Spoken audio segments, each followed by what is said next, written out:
Good morning and welcome to Additive Education, and this is the Bloodhound session.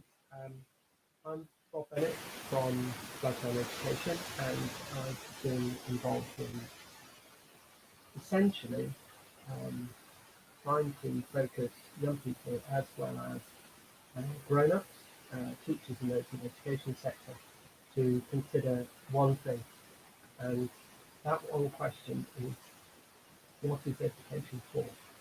And when we start with that question, it leads to really changing what we do in the way that we do it. And that question, what is education for? At Bloodhound Education, we describe it in very simple terms, which is to inspire and engage young people into lifelong learning and to equip them for the world of work. And we try and do that by encouraging young people to be curious and to tackle those challenges of practical application in the classroom.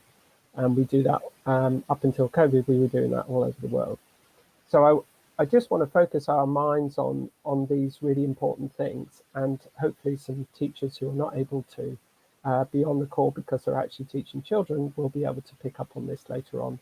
I've left in the chat, and if you want to ask any questions, please do, and put your questions into the chat, and then I will try and pick them up as well. I've put some details and for contacting us and our website, etc. So I'd just like to focus by using framework presentation that we use for workshops in the classroom, or workshop with families, or workshop with grown-ups. It doesn't really make any difference, but it's just the whole context of things. So to change the world, we need to inspire curious minds. That is fundamental. To inspire and engage young people into lifelong learning, because they will be having to focus on doing jobs that don't exist yet, using technology that hasn't been invented to solve problems that we don't even know what they are. So how do we best equip them for that changing world so that they are change makers and not just people that change happens to? Change is inevitable. So how do we focus on that change? And we highlight that with a very simple video. And I'm going to show you this little video because it looks at the evolution of change within technology and engineering. And you might say, what's that to do with education? Within the current education program, the sustainable agenda and environmental agenda is not largely focused in the curriculum at all. And in primary, environmental, when that's looked at in the curriculum, it's simply the environment around where you live. And yet, teachers need those tools, and as well as parents need those tools, because the jobs in the future in engineering are needing to be sustainable engineering jobs. So it's critically important that we focus on those things. So you'll hear my voice, and I think you'll see me at the bottom of the screen, but focus on this little video, and then I'm just going to talk through some of those essential things of change that have happened over the last 100 or so years that will make all the difference to the future. We learn from the past in order to be able to tackle the future, but that future is unknown. So how do we help inspire and engage young people into that world? So here we are. Let's hope this works.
So science, technology, engineering, and maths, and we can put an A in there as well, and we do art around making sure those designs are attractive as well is really important. And of course, engineering is absolutely amazing.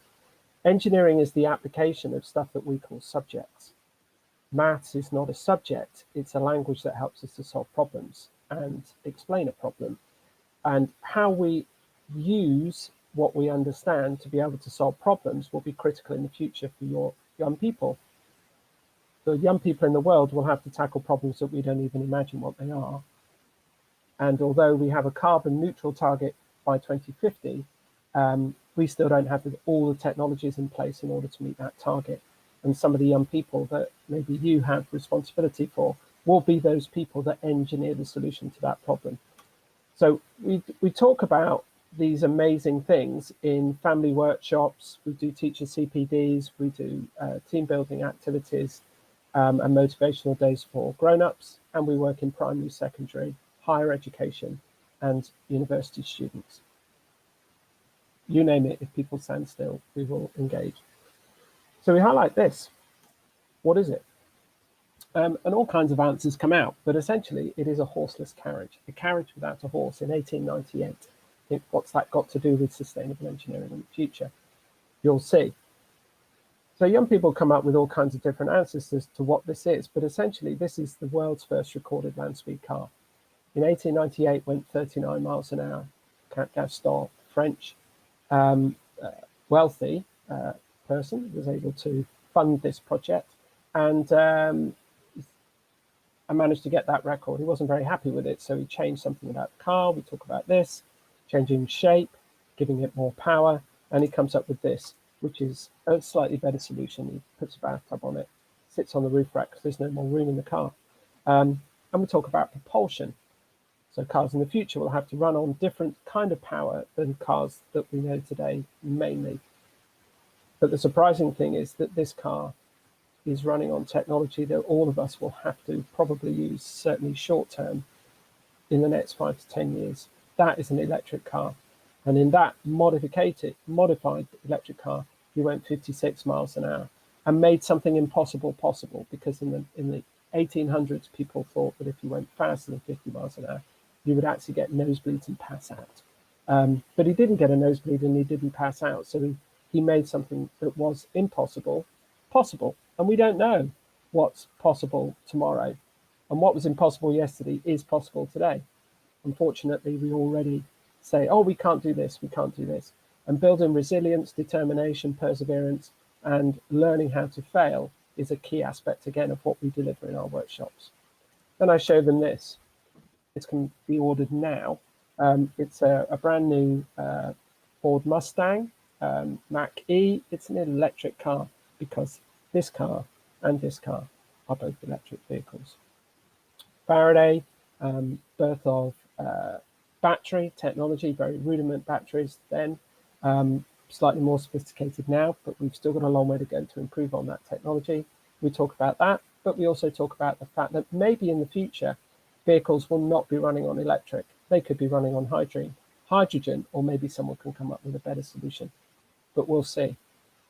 But highlighting challenging problems and getting young people to find solutions to those problems in the workshops gives them opportunity in problem solving, using the skills that they know in order to be able to solve those problems is a critical life skill for employment, as well as obviously helping them to have some fun and also learn what they know and what they know about themselves. So it's critically important.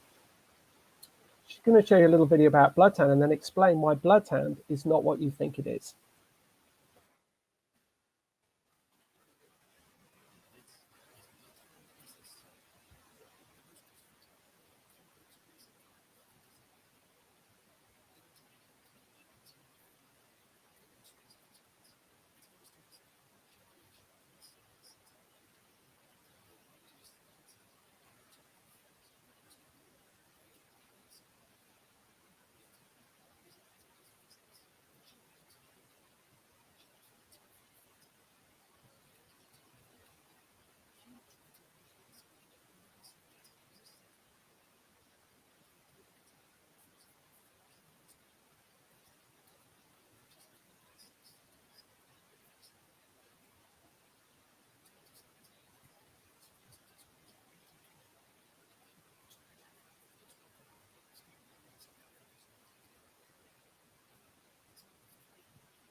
trying to solve technical problems in extremes captures imagination.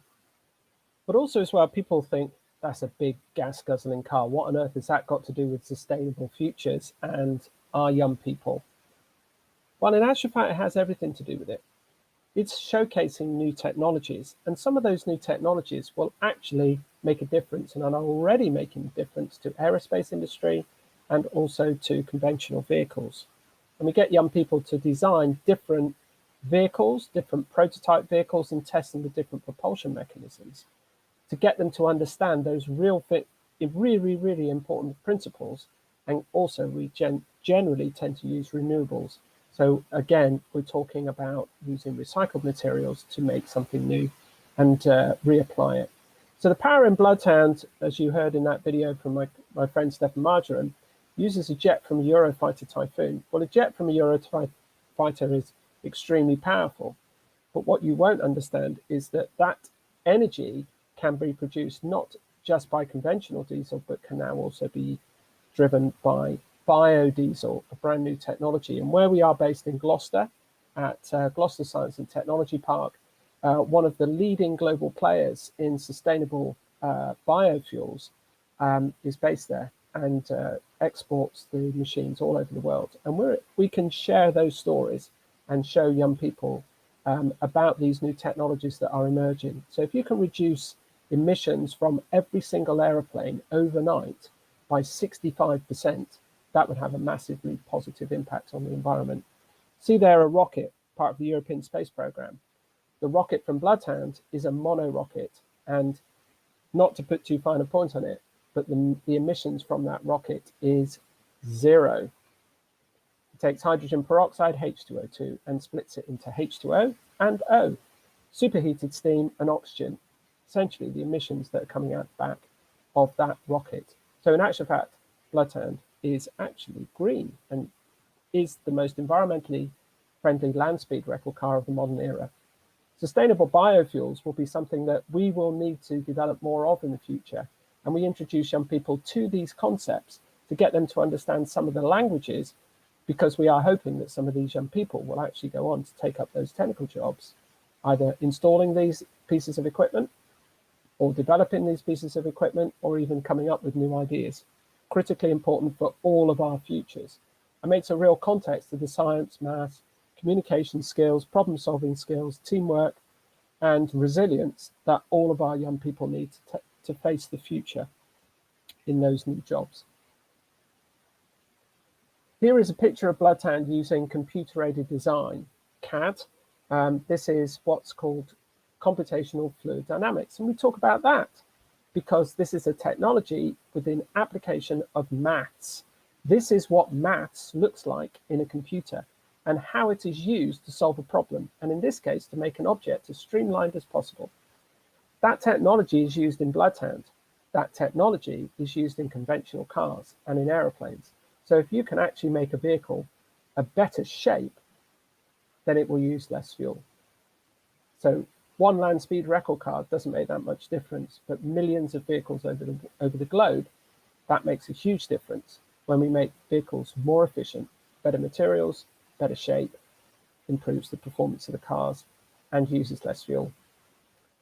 Bloodhound has all kinds of material science that we can talk about as well in our workshops, and we do. We talk about the various metals, carbon fiber, and the process about how you make those things, and also the technology and the application of those technologies and how they're used. Because even the ribs, for example, on this car, which you can see the lines going up and down, which are ribs, arches.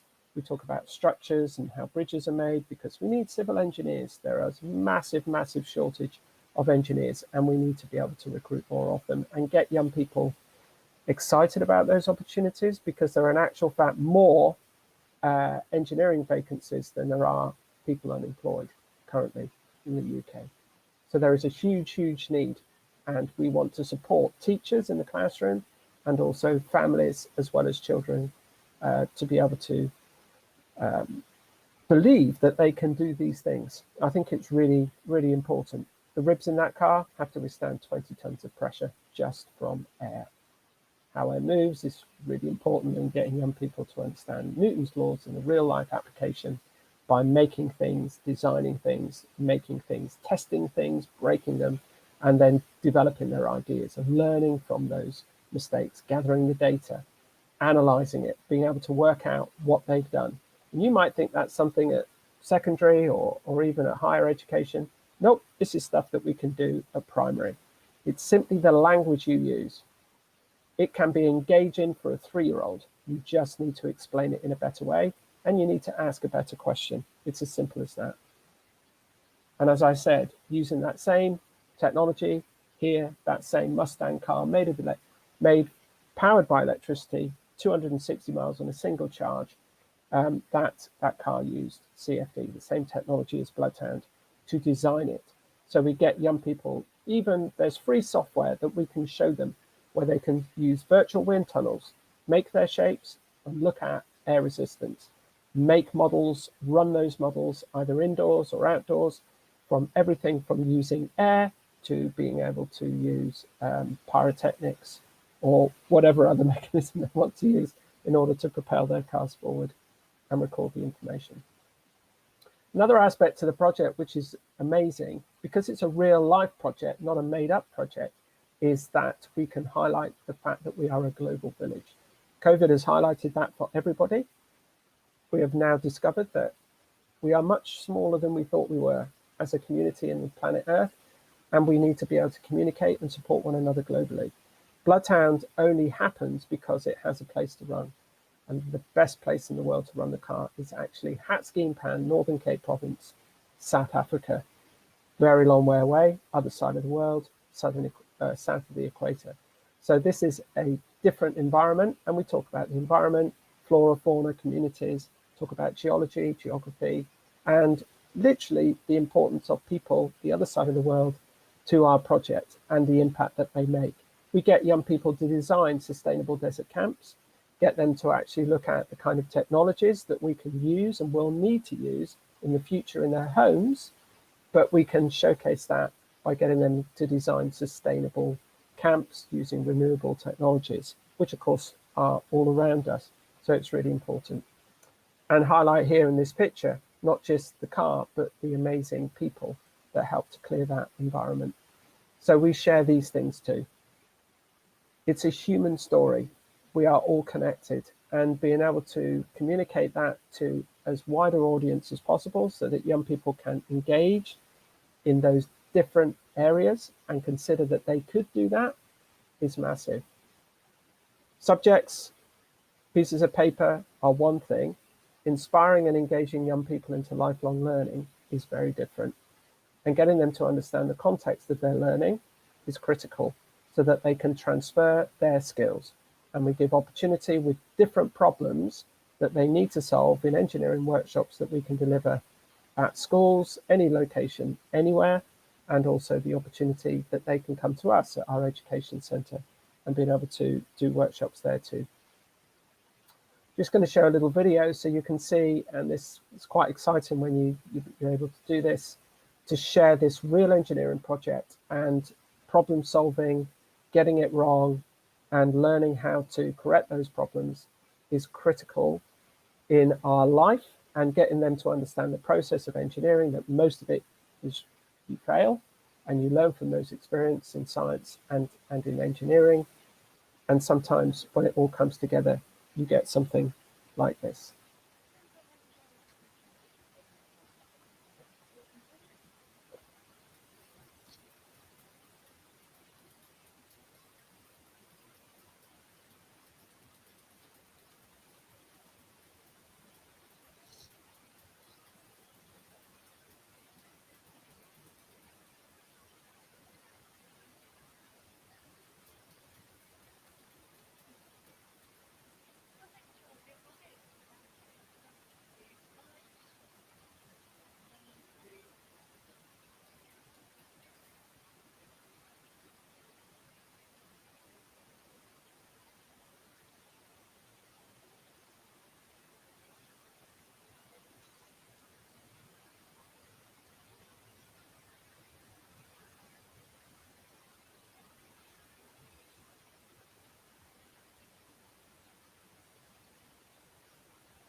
still gives me goosebumps watching that. Knowing the team and knowing the massive effort just to get the car there, and obviously the team on the ground, the MIA community around Hatskin Pan, and their colossal efforts to be able to clear that surface so that it was ready to run was a monumental team effort.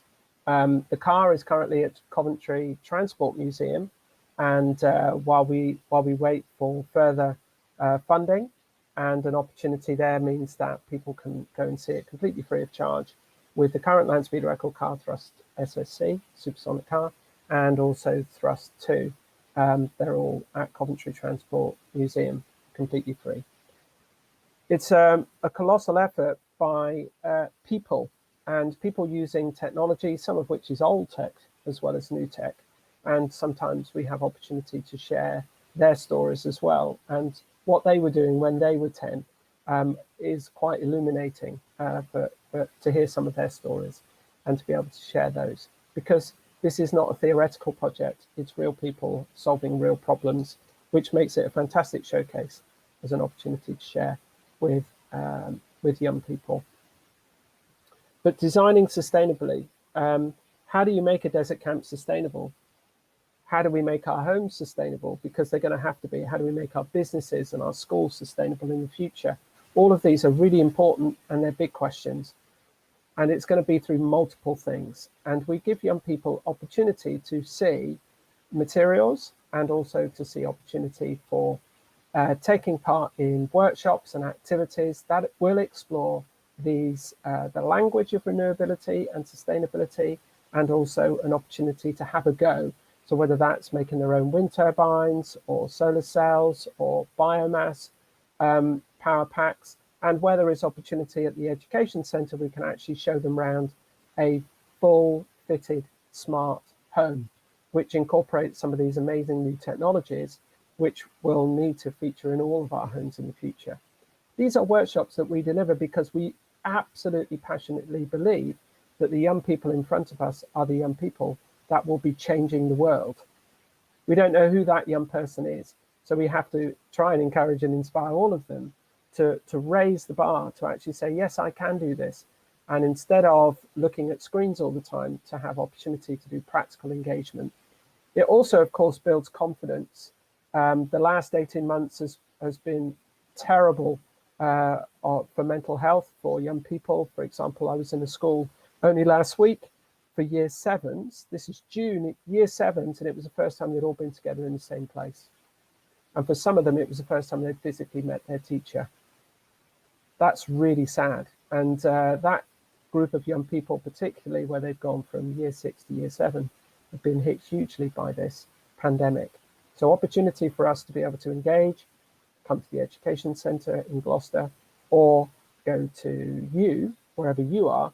We take our kit and bring it along with the inspirational story that comes behind it. We talk about various technologies, and one of them, of course, additive manufacturing, 3D printing, and how sustainable it is. So we hear a lot about sustainability and a lot of campaigning that we need to be greener, but what we need to be talking about is the solutions. And these are things that engineers will do. So we talk about this with young people to get them to understand engineering is problem solving. The engineer is the person who comes up with the solution to the problem, not just the person complaining that there is a problem or highlighting that there is a problem. If you look on this illustration, you can see the components of Bloodhound, the steering wheel, for example, 3D printed titanium, and also the tip of the nose cone, because it has to withstand about 120 degrees temperature raise because of the friction from air. We're standing up to 15 to 20 tons of air pressure at the front of the car. So it's massive pressure, 3D printed, grown on a 3D printer using titanium dust and a heat source. But also as well, can you see on the left-hand side, there's a set of teeth. People have all kinds of issues, bone diseases, where they lose integrity, and therefore they need a replacement. And that could be a jaw, a skull, a sternum, or even an arm. People can have replacement components. And 3D printing within the health sector is the biggest growing application. And these are solid components to replace solid components, bone, etc. But also cartilage. So the cartilage in your nose or in your ear can also now be 3D printed. So people have replacement ears and noses having had them 3D printed. And in the future, you see the illustration on the right-hand side.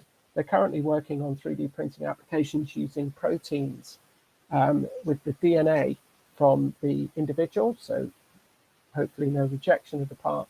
So in the future, they will able to be 3D printing spleens, kidneys, livers, these sorts of things. That's just amazing. And of course, the other application is we're going to go to the moon. And when we go to the moon, we don't need to send people initially. We can send robots with 3D printers who can mine the resources on the moon and process them and then print the dwellings and the structures before people actually even need to go in at all. Again, amazing application of these technologies. We talk about these combining of technologies, the free resources around us, because that's critical. Young people intrinsically understand the need. What they don't understand is that they can be the solution to that. And they can be the people that make a change. Because changing the world starts with changing me. And that is fundamental. So if they do not see that there is a need, full stop, then we've got a problem. But most people do see a need, but they don't see that they can be the solution. And that can start with changing habits and behaviors at school and at home. And we highlight how these technologies integrate together. It's not one solution, it's multiple solutions. And it's application of different skills that help us to be able to solve those problems in the future. It's not just one thing. And not to be scared of it, but to be able to embrace that changing future, as we talked about right at the beginning. This is a beautiful slide. I love this. On the left-hand side, because of our connection with South Africa, that is a traditional dwelling. It's a traditional hut made out of materials from around where the hut was built in South Africa. Because of the properties of those organic materials, biomaterials around the environment and the way it's constructed, that it keeps whoever's in there, it keeps them cooler in the day and it keeps them warmer at night, which is really important. If you look at the dwelling on the right-hand side, it's fundamentally the same. It's using biomaterials gathered from the environment around it, processed using a 3D printer to make a slightly more technically efficient dwelling, but it's essentially the same. So it's understanding some old technology and applying it to solve new problems, and the incorporation of new technology helps us then to move forward. These could be temporary dwellings in a disaster zone, for example. They could be one of the solutions for our desert camp, and also getting young people to understand, think big, and come up with ideas and share those ideas. No matter how crazy you might think they might actually be the seed of change for the future too. Smart technology, everybody understands that in the sense of we've all got it. We don't really understand what we can do with it or what the potential is for utilizing it. But just one example of this is the use of integrated smart technologies and sensors. Of course, we've used in Bloodhound, but imagine those things being used in your home. And we talk about those things and get young people to actually think about linking these technologies together and getting them to explore these technologies together. So, how do I look after my grandma? And this is, very real, isn't it? Where elderly relatives living on their own, how do we best support them when we can't be there? How can we support the healthcare professional maybe that's visiting them by giving them better information? So with the integration of amazing new technologies and existing technologies rolled in together, you can monitor everything. So for example, you can even monitor things like how much is grandma drinking? Is she eating enough? Is she moving around? Has a toaster caught on fire? I need to close that and isolate that room, and I will also call the fire brigade as well. I can do that. I can also do things like when she goes to the loo and she goes for a pee, is there too much protein in a urine? Oh, that might be a medical indication of something that I need to get intervention quickly. And suddenly these technologies that they just use to play games on can be something that massively impacts our lives in really, really positive ways. So this is the kind of story that we're telling, and a story that we want them to be engaged and involved with. And we do that not just by ourselves, but we also do that where we have opportunity to have CPD with teachers and actually give them the opportunity, particularly in primary settings where the grown-ups in the room may be not as strongly focused on science, technology, engineering, and maths in that context, and don't feel overly confident in those things, and particularly with this sustainability agenda, then we can give you resources and we can highlight how you can have confidence so that you come across with confidence in the classroom, and give you some things, some activities to be able to use with your young people. So it goes all the way through the system. You can come and visit our education centre, Berkeley Green, the old Albury Power Station site in Gloucester, all decommissioned now, of course, but we have a fantastic space, absolutely COVID friendly. Before COVID, you could fit 250 people in there and they wouldn't touch the sides. It's huge. And we have all kinds of toys there as well that we can show you, some of the technologies. And of course, on the same site, Gloucester Science and Technology Park, where we can take groups of young people and take them and show them this technology, show them a house of the future and the technology that's being used in it, and get them to do activities around it. Yes, we can talk about the Bloodhound car, but let's talk about cars in the future and how we're going to utilize some of the technology to make a better future for all of us and build their confidence and make them see that maybe, just maybe, they could be one of those young people that come up with those ideas, and they could be an engineer themselves because they've been engineering solutions since they were born. That's the whole focus around what we do. So be part of creating a sustainable future, of course, is something that we all need to do. And it's something that we encourage. Yes, it may have started out life as a land speed record project, but Bloodhound Education is a separate independent charity, very much focused on the future, very much focused on inspiring and engaging young people into lifelong learning and helping to equip them for the world of work, and fully recognizing where opportunity permits for us to be able to inspire and engage their parents, their guardians, because so much of what shapes our lives in our choices and our options, particularly at school, is not our peers or our teachers, but it's our parents. And if we can engage parents in the conversation and get them in the room, then maybe, just maybe, we might have an opportunity to open those doors for those young people that they have cared for. So we hope that you will engage with us on the chat. Nobody's left a comment, but if you want to leave a comment or you have a question, then I'd be more than happy to answer your questions about what it is that we do and what we're about. On the chat, I've also put on there our Twitter feed, because I'm very much active on Twitter, particularly in the education setting, and highlight stuff that we're doing all over the place. Our website address, and you can click on there to have a look at our learning resources. We have a whole suite of free learning resources on there, opportunities to be able to book to come to the education centre. We do family experiences in the holidays, teacher CPD sessions. We do workshops for the businesses as well, because we all need to be reminded what it was like to be 10 once, and we were fearless and we're curious and we could change the world. And also, if you want to get in contact with us, inquiries at bloodhoundeducation.com.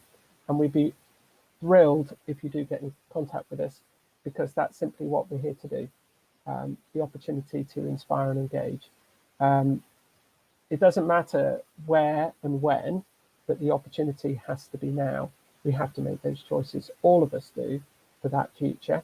And where we can support and encourage young people to build their confidence, where the erosion of the last 18 months has, I think, been profound, then we want to do that. We also, of course, very much like to be able to deal with young people who possibly are described as special educational needs. Many of those, of course, are the kind of people that do change the world, those autistic, gifted young people, like Albert Einstein, like Isaac Newton, like Steve Jobs, are the game changers, but we don't know where they are, and we'd love to have the opportunity to build their confidence as well. We run a STEAM club at the Education Centre. We run one late afternoon for those in formal education, and we also run a session during the day for those who are home educated. We also will, over the summer holidays, be running STEM days, so a whole day, like a STEM camp, where they can come along and engage with us and have an opportunity to learn and have fun with their siblings and their parents, and hopefully, just hopefully, maybe leave a little bit inspired to go on and explore and be more curious and ask more questions. The instruction that I always give when I do workshops in schools or at the centre with the grown-ups who are supporting is you're only allowed to help in two ways. One, if they don't technically know how to fit a thing together, and you do, then you can help that way. And the only other way is by asking questions. Young people already know the answer, they just need a better question, because we all live on planet Earth and we've been doing physics all of our lives, but we may not understand it. So helping to explain it and helping to be able to explain why do I need this equation to help me find a solution to that problem, how fast I'm going, why is my car not going as fast as theirs, etc. How do I get a better shape? All of these things. So that's what we try and do. So I hope that has been not only interesting for you, I hope it's something that you will take up. I always give people the opportunity to, when I meet them, to instead of viewing us and going, oh, that's what Bloodhound does, don't do that. Don't do that. Ask us what it is that you need, and we will find a solution that fits your need. Engineers and science and technology is infinitely adaptable. It has to be. You have to find solutions within whatever resources you have available. And it's the core of what we are about as an organization too. So please take up the challenge, send contact through to inquiries at bloodhoundeducation.com. What is your challenge? Help us be the solution. We'd love to engage with you. Thank you for watching. Bye for now.